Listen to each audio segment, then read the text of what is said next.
It was a successful outing for Nigeria as the just concluded Tokyo International Conference on African Development TICAD held in Yokohama, Japan. President Bola Ahmed Tinubu led the Nigerian delegation to the roundtable. Now, to tell us more on the benefits of the engagements to the nation's development are two guests joining us via Zoom. We have a development economist, Professor Ken Ife, joining us from London, United Kingdom. And we also have the Senior Special Assistant to the President on Foreign Affairs, Ademola Oshodi, who is joining us from Los Angeles. Now, thank you for joining us on the news. I'm going to start off with Mr. Oshodi. We want you to tell us the specific opportunities and partnerships that President Tinubu secured for Nigeria during the TICAD conference in Japan and how these align with the country's development goals. Thank you. It's quite straightforward. Nigeria went there with the agenda to seek a closer partnership with the Japanese, the third largest economy in the world. And we relatively achieved that in areas of power, energy, and also industrialization and connectivity. That's with obviously the e-commerce and communication on the web and business through the internet communication. So it's been a wide range of things that we sought after, and relatively we achieved all that. Japan promised a 5.5 billion assistance to Africa, a lot of it coming through their TICAD, the Japanese International Cooperation Agency. So we have a collaboration whereby the Japanese also invested in areas for green energy, especially that 5.5 billion has a lot of its incorporation of green energy emission and ensuring that, I will believe it upsets Japanese industrialization by investing in green energy in Africa, which, is quite low in industrial matters. Another big part, of course, was this diaspora engagement. The president meeting the Nigerian population there, at least a representative of them, a wide representative, and ensuring that the government is it's showing them that its agenda it's for Nigeria, and their partnership is extremely important. But I think the caveat is also the fact that the Japanese government now brought up this this residence work permit thing for Nigerians at a certain location in their country, encouraging skilled workers, artisans to come and work and live in Japan. Japan is losing its population rapidly. I think last year they lost a net 900,000 people. So they're really losing people. So having a young, skilled force from Nigeria would help, put things in balance for them.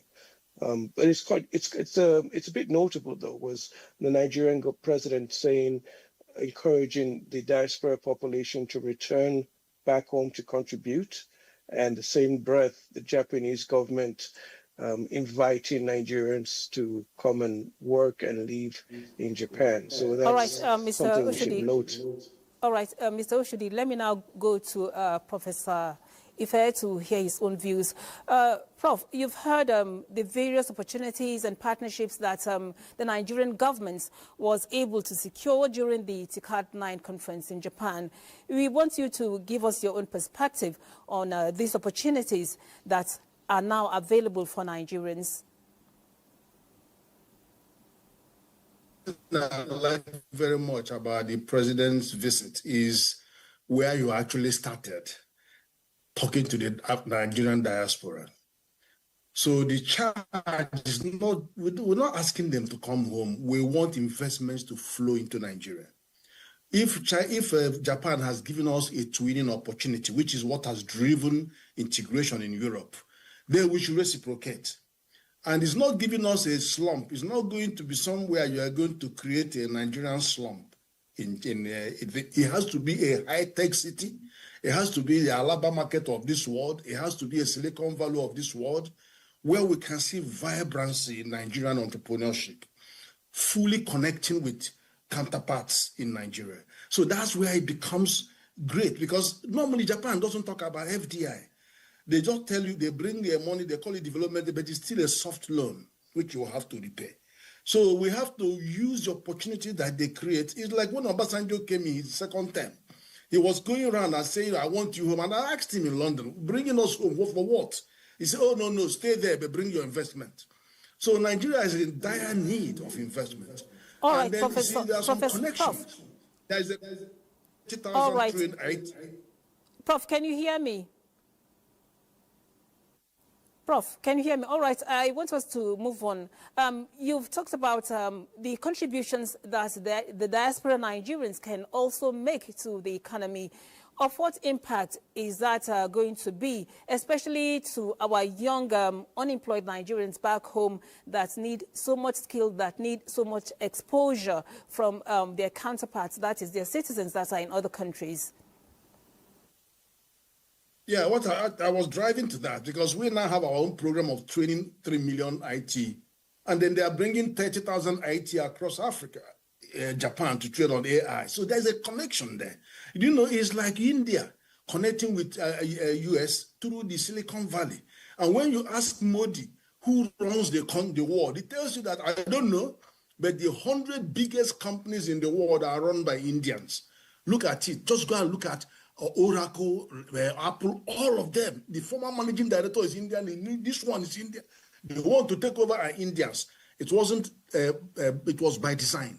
So Nigeria has an opportunity now, momentous opportunity, and the trade war is also turning Japan to look more and talk about industrialization in the agenda, not just. It's a momentous opportunity, and I'm glad the president is addressing it with the right cohort. It is our people there that can bring partners, Japanese partners, to come and invest in Nigeria. It is our people there that will provide that link. Ghana is using their own people in export of yam, export of products, and link. So we will use our own strategically. That's what I pick, that is so beneficial in the president's approach. All right. So, Mr. Oshodi, now on a final note, what steps will the Nigerian government take to follow up on the commitments and partnerships established during the TICAD conference, and how will the country measure the success of these initiatives going forward? Our delegation had a lot of its cabinet members there. There was the Minister of Trade and Industry, there was Minister of Power, there was also people from the private sector, and quite a few others. So it's that bilateral, that side meetings that would be very key. The president opens up and brings everybody along, and they meet their Japanese counterparts, and also meet other African partners there also. But the key here is to ensure that the president's agenda, his domestic agenda, fits in with this, and it does. This is bringing in investments. The Nigerian diaspora brings in over $20 billion every year into the Nigerian economy through so many areas of construction, education, in banking, farming. So it's to ensure that collaboration and the seamless relationship with the Nigerian government and the diaspora continues. But the main important aspect of this is to ensure we have strong partnership with big industrial countries like Japan, ensuring that our agenda fits in with theirs. They want to bring in Nigeria for skills, and they want to support Africa because of their own greenhouse and their own issues of diversity. Nigeria also needs that technological advancement and the partnership.